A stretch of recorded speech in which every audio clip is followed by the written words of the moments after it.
We're in a teaching series that we call the Makarioi, which is simply a Greek word, but we're using it because there really aren't any English words that capture what the meaning of that term was when Jesus said it.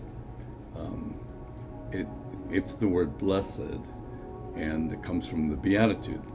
And the beatitudes are these. And I wonder if you could imagine sitting on the grass listening to a radical rabbi who, in the middle of a very interesting time in history and in geography, was being experienced. So Rome was the occupying force, and you are probably a low-income laborer kind of a person in this region of the world, in Galilee. And here's this teacher who comes through, and he is gathering crowds everywhere he goes. And when you encounter him, here's what he says. And it's hard for us to hear these things in our context with the kind of force that would have been the experience of the people in Galilee. He said, "Blessed are the poor, for theirs is the kingdom of heaven. Blessed are those who mourn, for they will be comforted. Blessed are the meek, for they will inherit the earth. Blessed are those who hunger and thirst for righteousness, for they will be filled. Blessed are the merciful, for they will be shown mercy. Blessed are the pure in heart, for they will see God. Blessed are the peacemakers, for they will be called the children of God. Blessed are those who are persecuted because of righteousness, for theirs is the kingdom of heaven." We read those, and we read them now with probably the experience of having heard them and thought about them many times.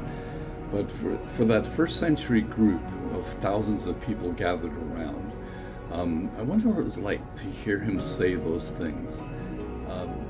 Particularly, they may have been looking over their shoulders to see if there were Roman soldiers who were close by, maybe with crosses on which they would crucify radicals and rebels.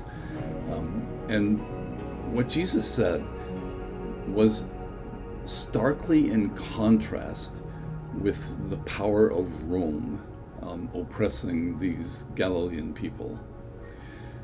Today, as we read them, we tend often to just kind of idealize them and say it would be lovely if, and sometimes we meet people that we think are these kinds of people. But as I was talking with Andrew yesterday, and we were trying to struggle with, well, what did he actually mean when he said those things?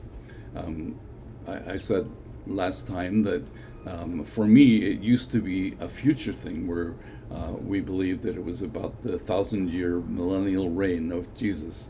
But it seems to be far more a present, either ideal or a present experience, because Jesus seems to be saying this is what it will be like and what it is like if you are my followers. So thinking about those radical statements that Jesus said, I think it properly brings us to the state of evangelicalism that we find ourselves in, that we are part of and have been part of for quite a while in the West. And if we take the Beatitudes and hear Jesus saying them and believe that he meant them, then it would radically change the way that we live out our Christianity.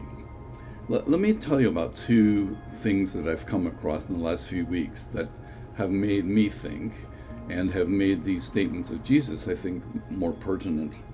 One is that a comment was made that in Western Christianity, like in North American evangelicalism, our faith is simply an accessory to our lives.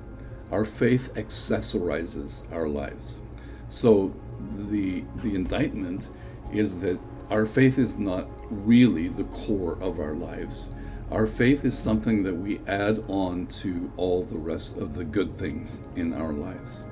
And we are properly very grateful for the day in which we live and the place in which we live.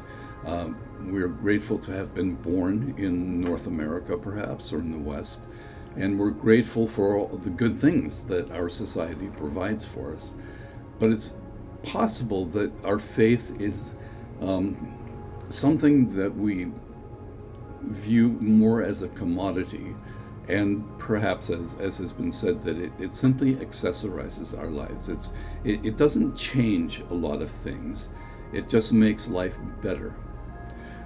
The other thing that I heard from Stanley Hauerwas, who is a remarkable theologian, even older than I am, and he made this comment.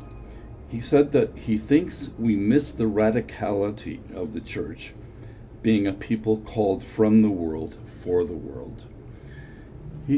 He stipulates that what Jesus actually intended was so radical that it would be the way that we are present in the world for the world. That we would not simply be nice people who are faithful people, and not simply nice people that go to church, but that we would be people who are radically different from the society in which we live.